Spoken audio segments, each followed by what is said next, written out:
Yo, what's up guys, it's Talon. Today I'm going to be showing you the game that got me to Sovereign, but before that, I want to show you guys the stats that we got to Sovereign. So in 486 games with a 57.8% win rate, you can see the other stats there.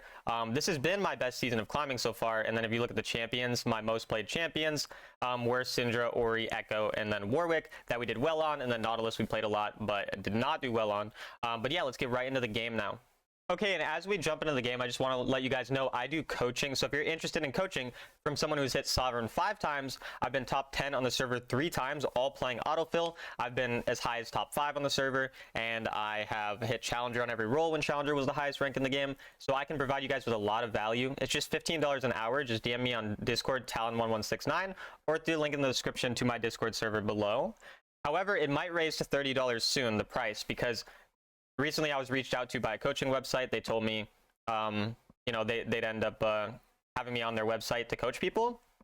And if that website turns out to be legit and I get a decent amount of coaching from there, then because the demand is going up, I will raise the price so that I don't have too many people to coach. Otherwise, I just don't have enough time to get to everyone. So if that ends up being the case, I'm going to raise the price. And so if you guys really want to make sure that you get coaching while it's still only $15, you're probably going to want coaching within the next week or two before that price potentially goes up. Not 100%, we'll kind of see. So that's the only thing. I'm not really going to talk a ton about the specific gameplay initially. What I want to tell you guys more is how I actually reach Sovereign and how you guys can reach your highest rank doing kind of similar things. And so the first and most important thing of any of this is the fact that I play extremely consistently in every game. Every game, I'm getting my farm up. I'm playing a similar way, similar play style, small amount of champions, and I'm really, really perfecting this, right? It would be Syndra or Orianna or, Echo, whoever. All those champions, really high gold per minute, oftentimes 900 plus, sometimes slightly lower, depending on who the champion is. Focusing on farming first, focusing on scaling, hitting our power spikes, and then fighting around our power spikes. Alongside that, I had really good mental. I might blame my teammates, I might get mad at my teammates, but I'm never going to throw a game because my teammates are running it down. I'm never going to stop trying to win the game. I'm not going to give up. I will always put effort into winning the game, and I will do my best to win the game. I sometimes, like I said, I may get mad at my teammates, but I'll also learn from my own mistakes. I'm not just going to blame my teammates all the time. The reality is when you're, a higher level player, it is going to be your teammates, fault a lot because these players are just lower ranked than me, right? But when it is my fault, I learn from it, I improve from it, and that's how I got better at these champions, at this game, everything like that. And again, I would never give up randomly just because a teammate was playing bad. I've won games where my teammates were AFK. I've won games where we're down 10, 15,000 gold because I don't give up in these games. And those wins add up in the long run. Whereas a lot of people who might be just as good as me, but have worse mental might be stuck in Challenger rather than being Sovereign because their mental isn't good enough and they end up having too big of an ego to really climb. Alongside that, just gold per minute. Like making sure your gold in your farm is really consistent. Doing that has been amazing for me. And then the last thing is the roles / champs that I've been playing. I've been playing a lot of mid lane because this is one of the first seasons I haven't played autofill in a very long time because we're trying to do the master versatility stuff that you guys know about. And so I was playing a bunch of mid lane, which is a really strong role, right? Mid lane is just a really good role. And I was playing very meta champions. Syndra, Echo, Orianna, a lot of really strong champions, even Warwick, as my kind of more top lane / jungle champion. Just playing really strong champions overall. This has definitely been very, very useful and very helpful because not only am I mastering these champions because I play them so much, but then they're also really strong. Whereas, before I'd be playing a champion that might be weaker in certain points in the meta, and that would make it a lot harder. And so these are kind of the things that I did. Now, you don't necessarily need to do all of these things, but obviously they help a lot. For example, if you want to, if you're a one trick of a weaker champion, you can still climb with that. But these are the types of things I did. And then we're going to kind of go through how that led to a win even in this game where I'm one game from Sovereign, which means, obviously I really want to get Sovereign. My teammates are not doing well early game. My Warwick is feeding. I already got ganked by Teemo. I'm into a Morgana, who's an annoying champion to play into. But what did I do this game? I focused on just getting a small gold lead. I knew I can't destroy a Morgana. It's just not how the matchup works. I'm not going to be able to roam a bunch. My champion can't roam that well and can't impact the map that much early. But what I can do is build, and you see Teemo comes again. Shout out to Teemo. He really did not like me. But we focus on this consistency, and so I'm still farming. I'm getting my gold up. I'm making sure we have some type of late game presence, even if the early game goes poorly, even if my teammate, especially my top laner, is really kind of feeding. We still have that chance because we have the Orianna late game. We have Zed late game, who's really strong right now. We have Tristana Soraka. We have good late game. We have good engage with the Warwick if he does decide to stop being a silly goose, which he actually kind of does later on in the game. And so you can see I have like a 300 or 250 gold lead on this Morgana, which you might not seem like a lot, but now let's say that gold lead goes to say 500 or 600 a little later in the game, and that's right before a team fight, and I'm hitting death cap. Meanwhile, she's say 300-400 gold from her item. Now I'm up an item in this next fight, which could be very valuable. And so that's why focusing on those consistent factors that you can, focus on is what allowed me to at least be in a decent spot, despite the fact that I am, again, one game from Sovereign, so clearly wanting to kind of get it done with, and not having a great start to the game. Now, Zed does a good job of going to the opposite side of the map. Zed was definitely my one, I would say, like, really good player on my team this game who played well. He went to the opposite side of the map to go for the objective. So because we're trading, we're not going to overforce. We're going to focus on this mid prio instead, just pushing the wave out, making sure that our teammates have a position or like a good chance to drop the ensemble. And then the Warwick ends up stealing the ensemble from my jungler. But they end up dropping it topside and getting good value from it. And because I pushed my mid wave, I'm not going to be able to get pressured on this wave because there is no wave, right? So they can't really hurt me. My teammates get a really good play topside. Shout out to Zed again, like I said. And yeah, just overall, the things are kind of looking up at this point, right? Again, we focused on this consistency, even if the first 5 minutes were tilting. Starting to get a bit better. We got this first turret now. Not a lot that we've done so far this game. Again, we're just getting these small gold leads, and that's what I've really been doing in a lot of these games. It's not like every game I'm just dominating lane and solo killing 20 times. I'm just skipping through a bit to then show you guys what do I do when the enemy roams. I just go for turret plates. Again, I focus on this consistent gold that I can get to myself. The reason I'm playing like this is because of the champion I'm playing. I'm playing Orianna, who just does this really well. And so now that I pushed the wave, I got a plate, now I'm looking for the roam later because I have an opportunity to roam where there's nothing really for me to lose because the wave is pushed. And so I flash the Nami bubble, and then I get an ultimate onto the Varus. And then what do I do after my roam? I don't just leave immediately. I take the wave, I get the fruit, and then I go for another wave. So anytime that your roams work out, you want to take as much as you can. You want to potentially squeeze a turret plate. You want to get the wave. You want to get the second wave that's coming. You want to do all these things. And notice how that's exactly what I do. I push the wave. I get a second wave after that. Then I get multiple turret plates. And so most people, maybe they would have done the same roam after pushing the wave, but they wouldn't have gotten an additional 300 gold from the turret, an additional 300 gold from that wave. And now all of a sudden I'm up 1,300 gold on this Morgana, who I was only up about 300 or 400 on just a couple minutes ago. And so that's how you can really create these kind of opportunities if you're just patient enough, if you're not overforcing, you're playing consistently well, all of these types of things. And you can only do this if you're having proper mental, because if you're tilted, you're not going to be able to create these types of gold leads. And you're just kind of, not really going to be that useful. And so again, as soon as the wave comes, I immediately push it. I'm focusing on having this lane prio so I can then rotate. I can potentially ward somewhere. If I need to, I can grab fruit, which helps me because I have sweet tooth, or honey fruit, whatever it's called. Sweet tooth, I think. And then what do I do now? Instead of just staying in mid lane, waiting 10 seconds before the wave gets there, I know that I have a 10-second window to get this top wave where then I can go right back towards mid lane. And even if Warwick hypothetically wasn't there, I would get this wave. And since Warwick's there, it's totally fine too, because again, I care about myself more than the Warwick. I'm taking more gold. I'm getting that gold that Warwick otherwise would have gotten. I end up throwing my balls onto Warwick. Didn't mean to say it like that, but then I ult him when my ball's on top of him. I need to stop saying balls. And then we get a nice kill. Again, we get as much gold as we possibly can by getting that top wave gold, then going right back towards mid, getting the mid wave gold, and getting the assist onto the Warwick. So just doing as much as we can with our time. Like, that is ultimately what I really need to stress to you guys. I have over 900 gold per minute already in the early game as a late game scaling champion, nearly 1,000 gold per minute, like over 950 right now. And it's just because I can create these consistent gold leads through catching all these waves. Again, a lot of people would, with that 10-second window that you saw where there was no wave in mid, but there was a wave top, a lot of people would just wait for that mid wave. But I use that time as efficiently as I possibly can to rotate topside, get back towards mid, do so much more with my time, get a kill out of it as well, or an assist in this case. Now what do? I can go bot wave because there's no mid wave. It's the exact same sequence. 10 seconds before that mid wave is reaching, when there is a bot wave pushing, I go for the bottom wave, then either my Tristana will go mid, as you see here, and I'll catch a second bot wave, or if my Tristana kept coming bot, I would go towards mid. Either way, I'm going to be getting an additional wave that, once again, you guys wouldn't be getting. So you can see at least 4 or 5 waves that I know 95% of you guys wouldn't be taking in these scenarios. And why do I know that? Because I coach people and I see people of these ranks not do these things. And so because of that, I'm able to get this additional wave. Now, unfortunately, team does end up kind of getting caught there, and we lose a lot of our turret. And so it's not even the best outcome ever, but it's still fine. And we get another one of our balls onto Warwick, we get an ult, and we get an additional assist, and we end up winning that fight really well. I'm just basically spending my time so much more useful than how you guys would spend your time. Unfortunately, Teemo does show up. We got the Varus 1 HP, but we don't quite kill him. Shout out to Tristana, though. He gets a couple kills. And overall, again, the fight's working out really well. I'm already at 9.2k gold at this point in the game. Already halfway towards my death cap, and second dragon just spawned. I mean, this is an extremely fast pace. And this is something I would do consistently. Like, most games, I would be able to hit this amount of gold or close to it, you know, as long as the game didn't go absolutely, like, awful. I would be able to do this most of the time.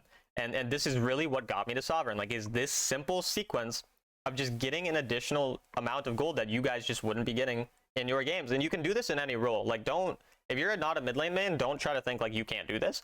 In top lane, you can do the exact same thing. Like, literally just word for word, just copy exactly what I said, except you're getting the top wave first, then mid wave, instead of mid wave, then top wave most of the time.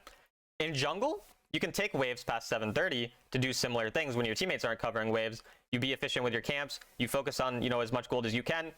Create, you know, you basically just try to be very useful with your time, right? ADCs can do the same thing. Support's obviously a unique role where it's not really focused on gold, so that's a different role, of course, but even supports to an extent can do kind of a similar thing.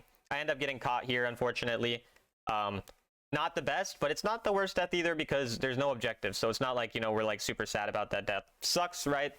Shouldn't have got caught there, but at the end of the day, you know, both the enemy bot laners rotate and Morgana's there.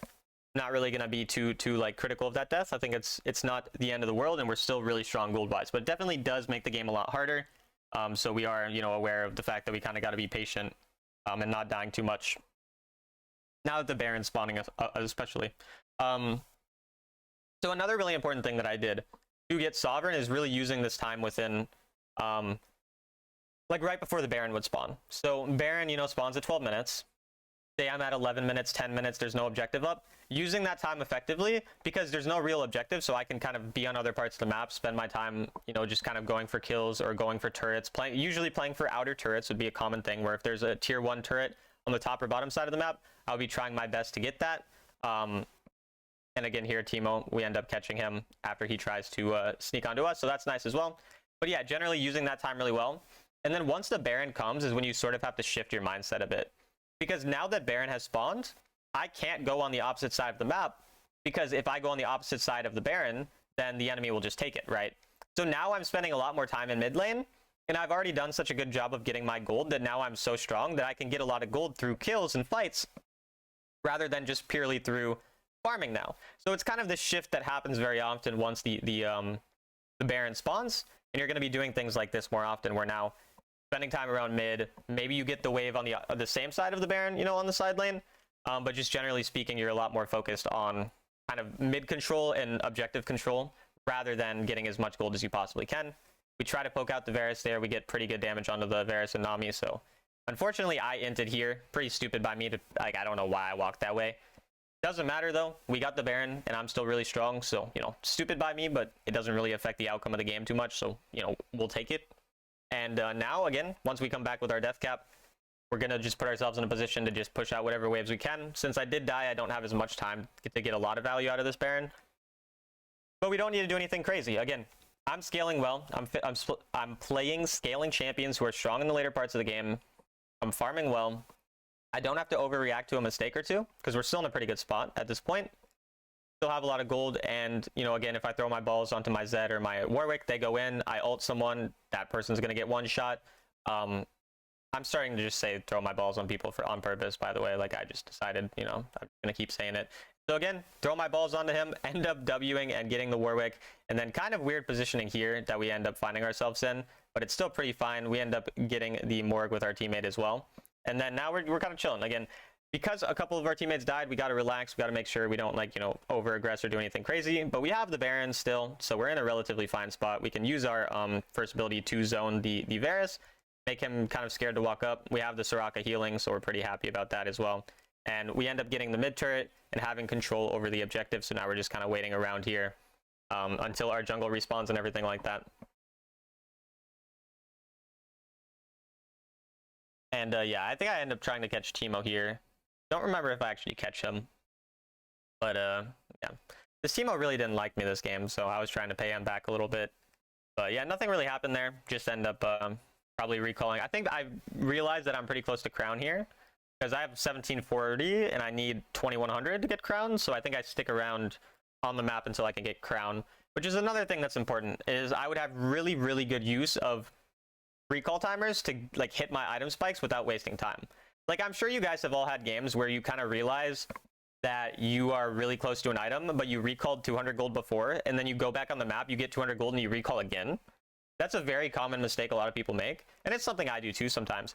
But being aware of the fact that you should stick around for that one extra wave if, say, the objective's spawning in a minute and you're gonna like waste too much time otherwise.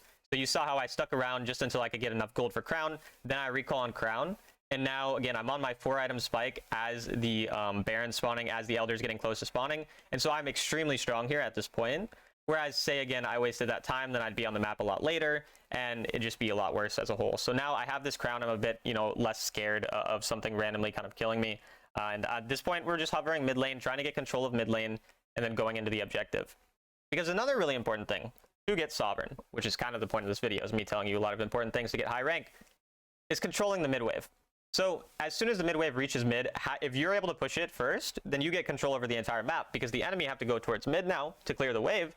You get vision of them on the mid wave, and then you're able to rotate and help your team.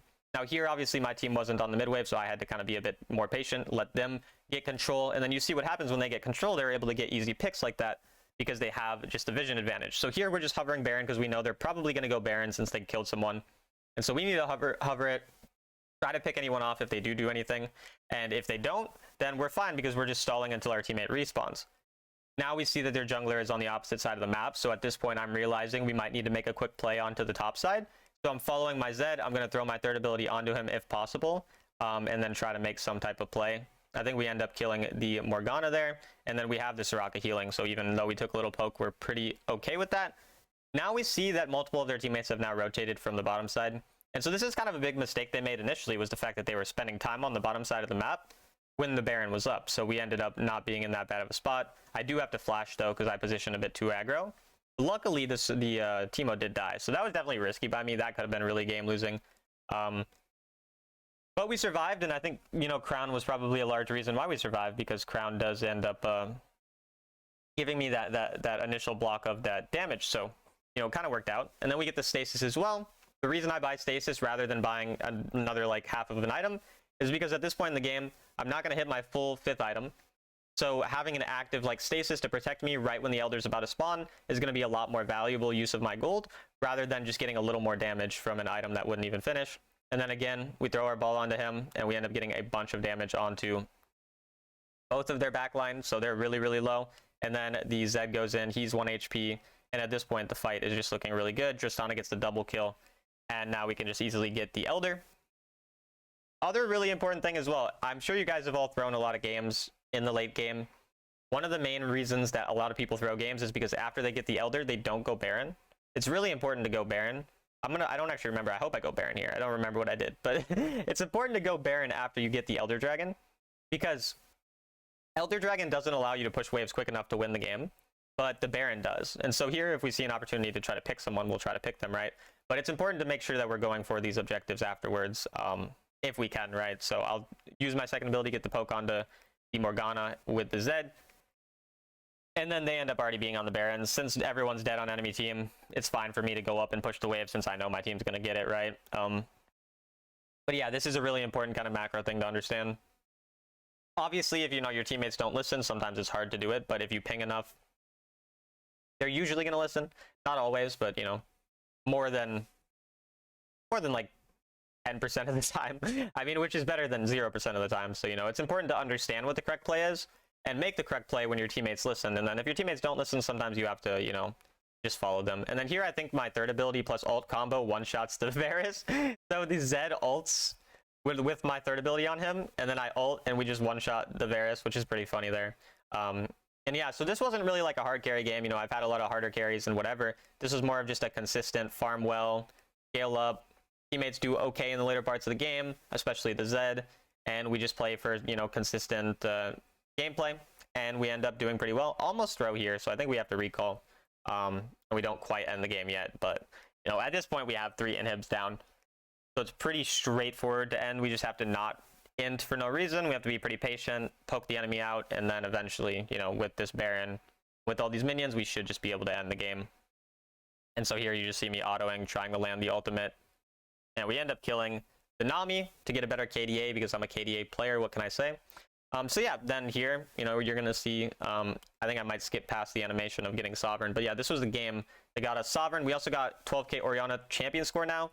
So for Master of Versatility, I'm probably gonna be doing Wukong next. So you guys can probably expect some Wukong videos in the jungle, especially, maybe some top lane as well, in the near future. So if you're interested in that as well, you know, pay attention to the next couple of videos. We'll have some other videos. Again, remember the coaching thing might go up in price soon. So if you're interested in coaching, you probably want to DM me sooner than later, so that you don't have to pay as much. And yeah, I hope you guys enjoyed. I'll see you in the next video.